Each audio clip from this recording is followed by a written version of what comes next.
It's past 8 when I finally work up the nerve.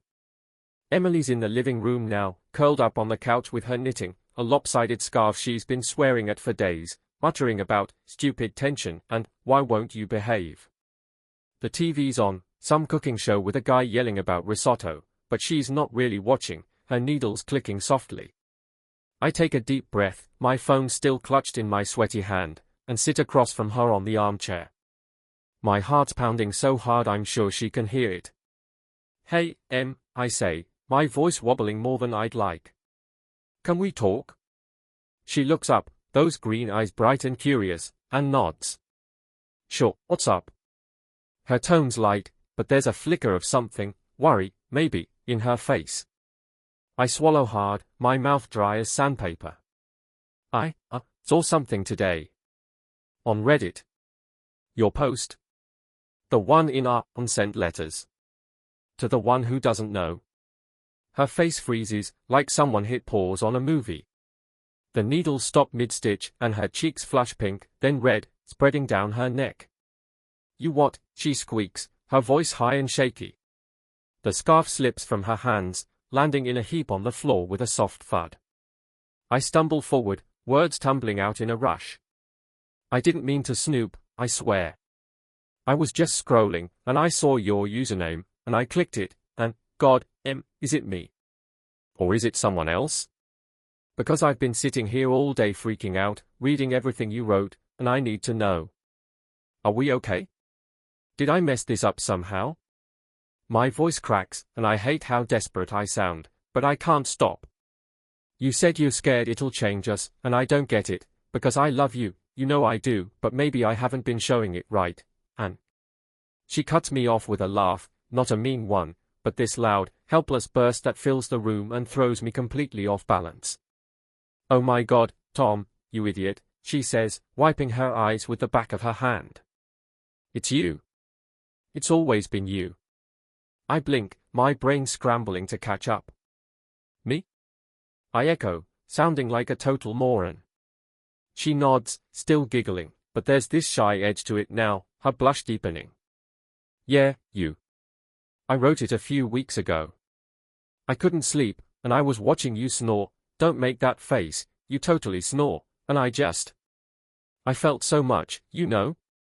And I didn't know how to tell you. The air between us crackles, heavy and electric.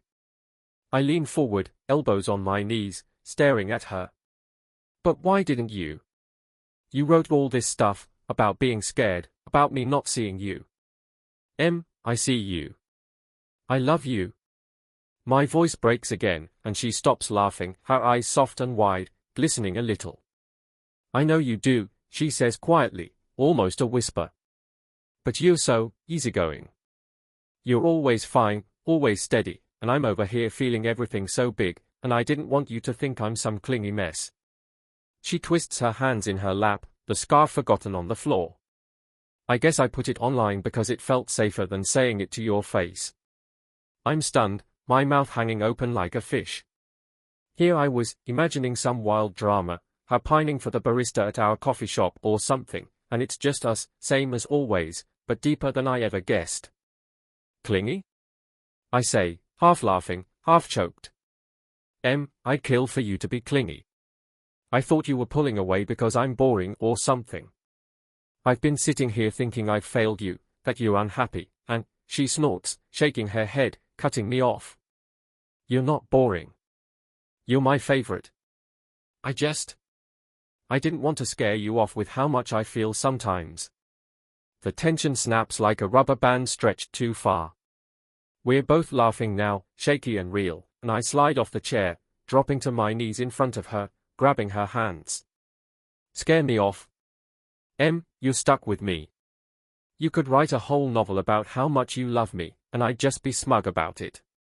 She swats my arm, tears spilling over, but she's smiling, that crinkle-eyed smile I felt for 9 years ago. You're such a dork, she says, but her voice is thick, and she pulls me into a hug, her face buried in my shoulder. I hold her tight, relief flooding through me like a tidal wave, but there's this ache too, because I've been coasting, haven't I? Taking her for granted, assuming she knows how I feel because it's her, and she's always known. We don't stop talking after that. The TV keeps buzzing, some chefs yelling about spices now, but we're on the couch together, her legs draped over mine, the scarf kicked under the coffee table. She tells me everything, her voice soft and halting at first, then spilling out like she's been holding it in forever. How she loves the way I hum when I cook, even though I'm terrible at it and half the time I burn the eggs. How she watches me sketch at my desk, hunched over my tablet, and feels this quiet pride that I'm hers. How she's scared sometimes that I'll wake up one day and realize she's not enough, not exciting enough, not new enough. You're so steady, she says, tracing circles on my hand. And I'm a mess half the time. I didn't want you to think I'm too much. I listen, really listen, and it hits me how much I've missed. I tell her I've never stopped seeing her, even if I'm crap at the big romantic stuff. I notice your hair, I say, grinning. That time you got bangs? Took me 3 days to figure out how to say it right, and edgy it was the best I could do. She laughs, swatting me again. I hated that. I wanted you to say, gorgeous, or something. I pull her closer, kiss her temple. You're gorgeous. Always. I just suck at words. She snuggles into me, and I tell her more, how I love her stealing my fries, how her notes on the fridge make my day, how I still get butterflies when she walks into a room in her scrubs, tired but smiling. It's raw and messy, and somewhere around midnight, we're both teary, holding each other like we haven't in years. I think about the fights we've had, dumb ones, like when I forgot our anniversary 2 years ago and she sulked for days, or when she rearranged my desk and I griped about it. They are nothing compared to this quiet, honest thing we're doing now. I realize I've been lazy, not in a bad way, but in that comfortable way you get when you think everything's fine. She's been scared to rock the boat, and I've been too chill to notice the waves. Trust, I figure out, isn't just about the big secrets, it's about these little ones, the ones we bury because we're afraid. And communication? It's not just me talking at her, it's hearing the stuff she doesn't say, the stuff she's been typing out in the dark. I kiss her forehead, promise to step up, to say the big stuff more, to show her I'm in it, really in it. No more Reddit confessions, I tease, and she laughs, promising to stop hiding her heart online. Deal, she says, but you have to stop snoring. I fake a gasp, tickle her until she's giggling and shoving me away, and we fall asleep tangled up, the TV still flickering, the house quiet around us. It feels like a fresh start, like we've peeled back a layer and found something stronger underneath. I don't know what tomorrow looks like, work, coffee, her dragging me to the yarn store probably, but I know it's us, and that's enough. So, that's my story, how a random Reddit scroll turned into the deepest night I've ever had with Emily. It's wild, right? You think you know someone, and then bam, you find this whole hidden piece of them, and it changes everything, or maybe just reminds you what you've got. Ever stumbled on a secret like that? Something that flipped your world a little, made you see someone in a new light? Drop it in the comments, I'm dying to hear. Did you find it on a phone, in a letter, over coffee? Spill it all. And if you liked this crazy ride, stick around, subscribe, maybe. Relationships are a mess, a beautiful mess, and I've got a feeling there's more to unpack. Let's figure it out together, yeah? Tell me your stories, and I'll tell you mine. I don't click right away. I just sit there, phone hot in my hand, the words swimming in front of me. To the one who doesn't know I love him this way. My first thought is to laugh. Emily's always been dramatic, right? She once cried over a sock she couldn't find because it deserved a partner, and I teased her for a week. But this doesn't feel funny. It feels heavy, like a stone dropped into still water, rippling out in ways I can't predict. Is this about me? Are we okay? Or, my chest tightens, is there someone else? Someone she's pouring her heart out to in secret while I'm sitting here, clueless, scrolling memes about cats. I glance toward the kitchen. Emily's still humming, oblivious, the coffee maker gurgling like nothing's wrong. I love her, God, I love her so much it hurts sometimes. She's my best friend, the one who gets me through deadlines and bad days with a hug and a sarcastic, "You'll live." We've built this life together, late night talks, road trips where she sings off-key, fights about dumb stuff like me leaving dishes in the sink. I thought we were solid. But now I'm not sure. What if she's unhappy? What if I've missed something huge? My thumb hovers over the post, and I feel this mix of dread and curiosity clawing at me. I have to know. I can't not know. I tap it. The screen loads, and her words spill out, raw, poetic, unmistakably hers. I watch you when you don't see me, she's written. Your laugh is my favorite song, and I'm terrified to tell you how deep this goes. My brain short-circuits. Confusion hits first, hard and fast. Who's she watching? Me? I laugh all the time, mostly at my own terrible jokes, but does she mean that? Or is it someone else's laugh she's hearing? Then there's this, you're my safe place, but I don't know how to say it. Safe place. That's me, isn't it? I'm the guy who holds her when she's stressed, who makes her tea when she's sick, who stayed up with her all night when her mom was in the hospital. But the next line stops me cold. I'm scared it'll change us if you know. Change us how? My mouth goes dry, and I read it again, slower, picking apart every word like it's a code I need to crack. Panic creeps in. What if she's been hiding this for months, years even? What if I've been so wrapped up in my own world, work, Reddit, dumb video games, that I haven't noticed her slipping away? I think about the last few weeks. She's been quieter some nights, staring out the window while we watch TV, but I figured it was just work stress. She's a nurse, long shifts, tough cases. I didn't push.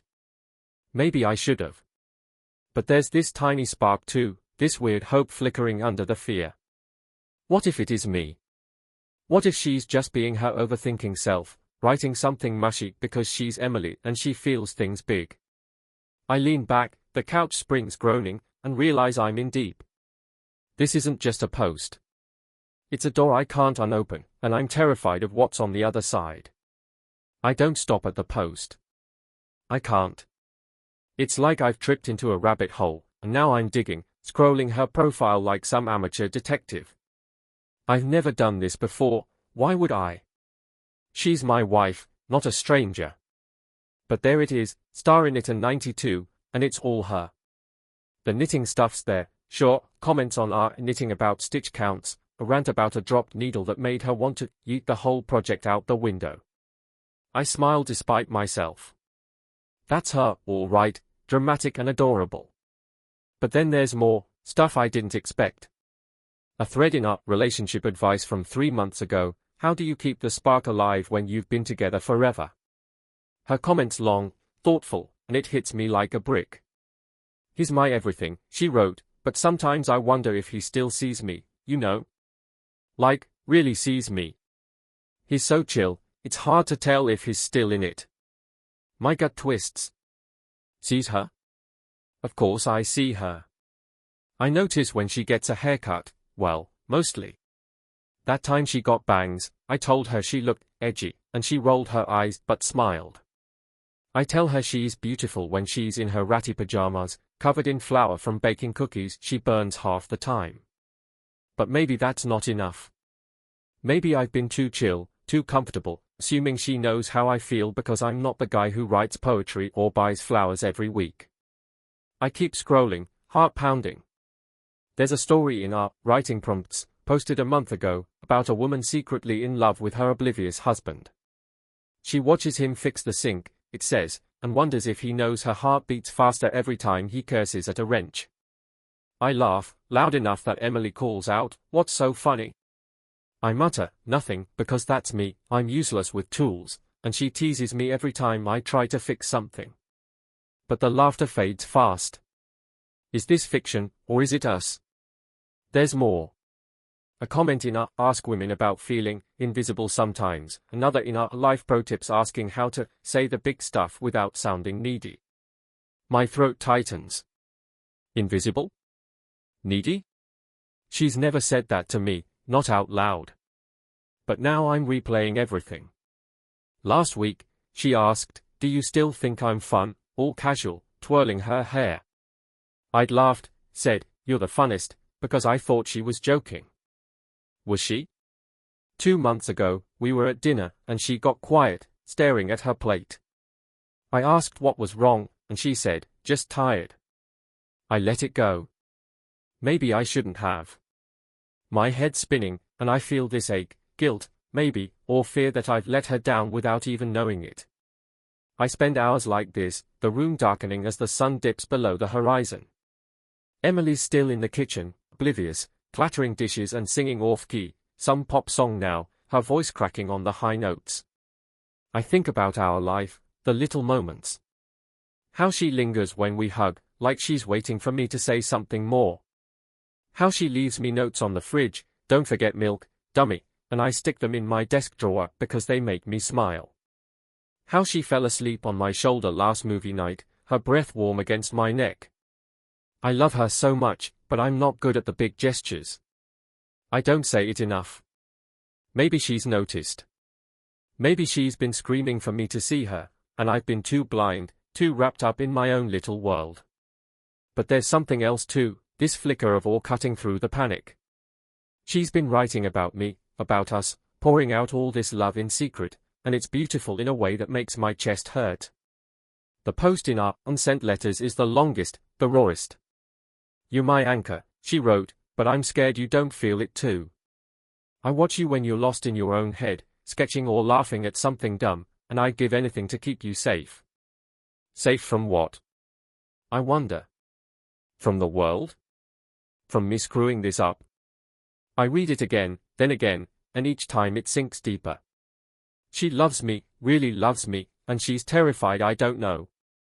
I lean back, the phone screen glowing in the dim room, and realize I can't sit on this. I have to talk to her. Tonight. I never thought a single click on Reddit could unravel the fabric of my marriage, or show me that love hides in the strangest corners. 1 minute, I'm just a guy wasting time on his phone, the next, I'm staring at words my wife wrote, words that hit me like a punch to the gut, making me wonder if everything I thought I knew about us was a lie, or maybe the truest thing I'd ever seen. It's a Sunday afternoon, March 14, 2025, and I'm sprawled across our lumpy gray couch in the living room of our little house just outside Denver. The springs dig into my back, but I'm too lazy to move. My phone's in my hand, thumb swiping through Reddit like it's my full-time job. I'm Tom, 34, a graphic designer who works from home and probably spends way too much time online. The air smells like coffee, Emily's brewing a pot in the kitchen, and I can hear her humming some tune, soft and lilting, maybe that old Taylor Swift song she's loved since we were dating. "You on your phone again," she calls out, teasing, her voice floating over the clatter of mugs. I grin, "Don't look up." "It's research," I yell back, because that's my go-to excuse, even if we both know it's nonsense. Emily's my wife, 7 years married, 9 years together, and she's everything to me. 32, a nurse with this laugh that could melt ice, green eyes that crinkle when she smiles, and a habit of stealing my fries even when she says she's not hungry. She's got this wild streak too, once dragged me hiking at midnight because she wanted to see the stars, and I griped the whole way but loved every second. We're good, you know? Solid. The kind of couple who bicker about whose turn it is to unload the dishwasher but always end up laughing about it. Our house is small, cluttered with her yarn stash and my sketchbooks, but it's ours. Life's comfortable, predictable, and I wouldn't trade it for anything. That afternoon, though, something shifts. I'm scrolling up, all, half dozing, when a username catches my eye, *in92. I blink, sit up a little. I know that name. It's Emily's. She's obsessed with knitting, has a whole corner of our bedroom stacked with skeins of wool in every color imaginable, and I've seen her use that handle before, posting pics of scarves and mittens on Instagram with captions like, "Finally finished this beast." But this isn't Instagram. It's Reddit, some obscure subreddit called our unsent letters, and the post title stops me cold, "To the one who doesn't know I love him this way." My stomach does a weird flip. I stare at it, the couch creaking under me, my heart suddenly thumping like I've run a mile. What the hell is this? A secret? From my wife? I'm wide awake now, fingers hovering over the screen, and I just know, this is about to change something.